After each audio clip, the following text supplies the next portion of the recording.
How to know if someone ignored your Snapchat friend request. Hey guys, welcome back to our channel. In this video, I'll be showing you the procedure on how to know if someone ignored your Snapchat friend request. Now, there is no direct way you could see someone has ignored your Snapchat friend request, but you can tell they haven't accepted it if the profile still shows the add friend button. So in order to check this out, the alternative way, what you could do is just open the Snapchat app and tap onto the Bitmoji icon from the top right hand side corner of your screen. After which, you just need to tap onto the add friend section. Here it is. When you go to the add friend section, you could search for the person's or username in the add friend section. Now let's see, I'm gonna go with Jess.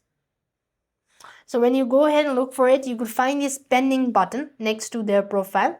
And if you cannot find a user or see a friend status, it means they have either blocked or accepted the request. And if you see pending, that means the person has ignored your friend request. And that is how you could know if someone has ignored your Snapchat friend request. I hope the video was helpful. Make sure to like, share, and subscribe. Thank you for watching. See you in the next video.